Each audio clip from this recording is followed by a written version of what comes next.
ഒരു ഉരുളക്കിഴങ്ങ് നമ്മുടെ കയ്യിലുണ്ടെങ്കിൽ ഈ ഒരു കിടു ഐറ്റം ഒന്ന് ഉണ്ടാക്കി നോക്കുക. സൂപ്പർ ടേസ്റ്റാണ്. അപ്പോൾ നമുക്ക് വീഡിയോയിലേക്ക് പോവാം. വീഡിയോ ഒന്ന് കണ്ടു നോക്കുക. കണ്ടുകൊണ്ടിരിക്കുമ്പോൾ ഇഷ്ടമാവുകയാണെങ്കിൽ നിങ്ങളുടെ എല്ലാ സപ്പോർട്ട് ഉണ്ടാവുക. ലൈക്ക് ചെയ്യാനും സബ്സ്ക്രൈബ് ചെയ്യാനും കമൻറ്റ് ചെയ്യാനൊന്നും മറക്കണ്ട. ഇതിന് വേണ്ടിയിട്ട് ഒരു പാനിലോട്ട് 1 കപ്പ് വെള്ളമാണ് ഒഴിച്ചെടുക്കുന്നത്. ഈ ഒരു വെള്ളം നമുക്ക് നന്നായിട്ടൊന്ന് തിളപ്പിച്ചെടുക്കാം. അപ്പോൾ ഇതാ വെള്ളം നന്നായിട്ട് തന്നെ ഒന്ന് തിളച്ച് കിട്ടിയിട്ടുണ്ട്. ഈ ഒരു സമയത്ത് നമുക്ക് ഇതിലോട്ടുള്ള ഉപ്പിട്ടെടുക്കുക കേട്ടോ. ഒരു 1/4 ടീസ്പൂൺ ഉപ്പാണ് ചേർക്കുന്നത്. 1/4 ടീസ്പൂൺ മഞ്ഞൾപ്പൊടി കൂടി ചേർക്കുന്നുണ്ട്. എന്നിട്ട് നന്നായിട്ടൊന്ന് മിക്സ് ആക്കി എടുക്കുക. ഇനിയിപ്പോൾ ഞാൻ 1 കപ്പ് റവ എടുത്തിട്ടുണ്ട് കേട്ടോ. നമ്മൾ വെള്ളം എടുത്തിട്ടുള്ള അതൊരു കണക്കിനാണ് റവ എടുത്തിട്ടുള്ളത്. ഇനിയിപ്പോൾ ഈ റവ കുറേശ്ശായിട്ട് ഇതിലേക്ക് ഇട്ടിട്ട് നമുക്കൊന്ന് വേവാക്കിയെടുക്കാം. ഈ ഒരു ടൈമിൽ തീ ഏറ്റവും കുറച്ച് വെക്കണം. എന്നിട്ട് വേണം റെഡിയാക്കാൻ വേണ്ടിയിട്ട്.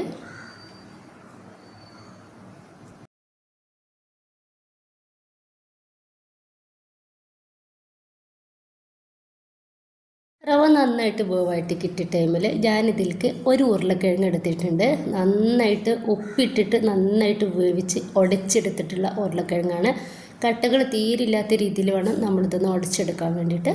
ഇനിയിപ്പോൾ അതുകൂടി ഇതിലേക്ക് ഇട്ടിട്ട് നന്നായിട്ടൊന്ന് മിക്സ് ആക്കി എടുക്കുക.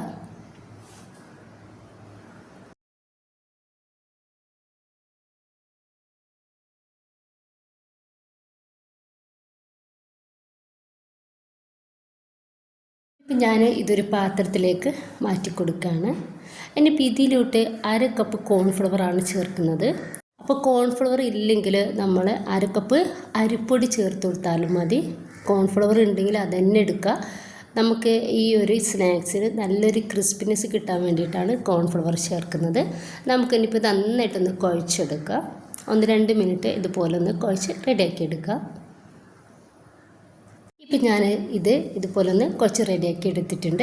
ഇനിയിപ്പോൾ ഇതിലോട്ട് ഞാനിതാ കുറച്ച് കസൂരി മേത്തിയാണ് എടുക്കുന്നത്. കസൂരി മേത്തി ഉണ്ടെങ്കിൽ അതന്നെ ചേർക്കുക. ഇല്ലെങ്കിൽ മല്ലിയുടെ ഇല ചേർക്കാവുന്നതാണ്. അപ്പോൾ ഇത് വേറൊരു മല്ലിയുടെ ടേസ്റ്റ് തരുന്ന ഇലയാണ് കേട്ടോ. അപ്പോൾ നമ്മുടെ വീട്ടിലൊക്കെ ഉണ്ടാവുന്നതാണിത്. അപ്പോൾ ഇതുണ്ടെങ്കിൽ ഇതും കൂടി ഇതിലേക്ക് ചേർക്കുക. അപ്പോൾ ഞാൻ ചെറുതായിട്ട് കട്ടാക്കിയിട്ട് അതോട് ചേർത്തിട്ടുണ്ട്. ഇനിയിപ്പോൾ കയ്യിലേക്ക് കുറച്ച് ഓയിലോ എന്തെങ്കിലും ഒന്ന് തേച്ച് കൊടുത്തിട്ട് നമുക്കിതൊന്ന് മിക്സ് ആക്കി എടുക്കാം.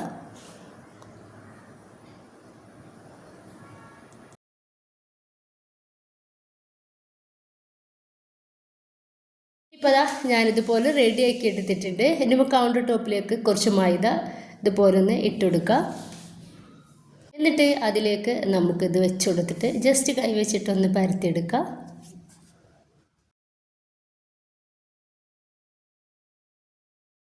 എന്നിട്ട് ഇതുപോലെ ഒരു കോയിൽ വെച്ചിട്ട് പരത്തിയെടുക്കാവുന്നതാണ്. അപ്പോൾ നിങ്ങൾ കരുതുന്നുണ്ടാവും ഇതെന്താ പൈപ്പ് വെച്ചിട്ട് ഇതുപോലെ പരത്തിയെടുക്കണം എന്നുള്ളത്. അപ്പോൾ എനിക്ക് ഇത് നന്നായിട്ടൊന്ന് റെഡിയായിട്ട് കിട്ടും കേട്ടോ ഈ ഒരു പൈപ്പ് വെച്ചിട്ട് പരത്തിയെടുക്കുന്ന സമയത്ത്. അപ്പോൾ അതുകൊണ്ടാണ് ഇത് വെച്ചിട്ട് തന്നെ പരത്തിയെടുക്കുന്നത്. ഇനിയിപ്പോൾ ഇതാ ഈ ഒരു തിക്നെസ്സിൽ ഞാനൊന്ന് പരത്തിയെടുത്തിട്ടുണ്ട്. ഇനിയിപ്പോൾ നമുക്ക് ഒന്ന് കട്ട് ചെയ്തിട്ട് എടുക്കാം. ഇനിയിപ്പോൾ സൈഡിൽ നിന്നൊക്കെ ഒന്ന് ഒഴിവാക്കി കൊടുത്തതിൻ്റെ ശേഷം നമുക്കിതാ ഇതുപോലെ ഒന്ന് കട്ട് ചെയ്തിട്ടെടുക്കാം.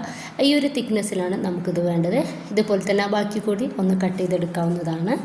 ഇനിയിപ്പോൾ നമ്മൾ ഇതുപോലെ ഒരു പ്ലേറ്റിലേക്ക് കുറച്ച് മൈദ തൂവി കൊടുത്തിട്ട് വേണം അതിൻ്റെ മേലേക്കായിട്ട് വെച്ച് കൊടുക്കാൻ വേണ്ടിയിട്ട്. ഇപ്പോൾ ഞാനിതാ മുഴുവനായിട്ട് തന്നെ ഇതൊന്ന് റെഡിയാക്കി എടുത്തിട്ടുണ്ട്. 2 പ്ലേറ്റിലായിട്ട് ഒന്ന് കട്ട് ചെയ്തെടുത്തിട്ടുണ്ട്. സൈഡിൽ നിന്ന് വന്നതൊക്കെ ഒന്ന് വേറൊന്ന് മാറ്റി വെച്ചിട്ടുണ്ട് കേട്ടോ.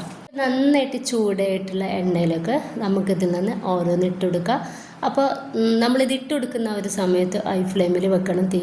എന്നിട്ട് വേണം അതുപോലെ ഇട്ട് കൊടുക്കാൻ വേണ്ടിയിട്ട്.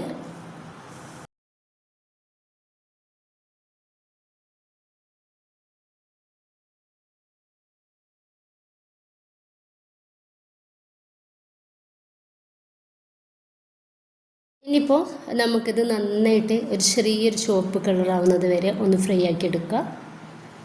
അപ്പോൾ ഇതാ ഇത് ഒന്ന് റെഡി ആയിട്ടുണ്ട്. എണ്ണയിലൊന്ന് കോരി മാറ്റാം.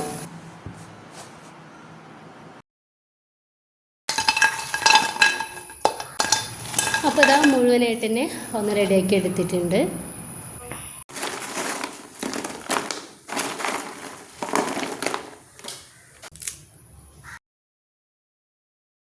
അപ്പോൾ എല്ലാവരും ഒന്ന് ഉണ്ടാക്കി നോക്കുക. നിങ്ങളുടെ അഭിപ്രായങ്ങൾ കമൻ്റായിട്ട് അറിയിക്കുക. ഇൻഷാ അല്ലാഹ്. ഓക്കെ.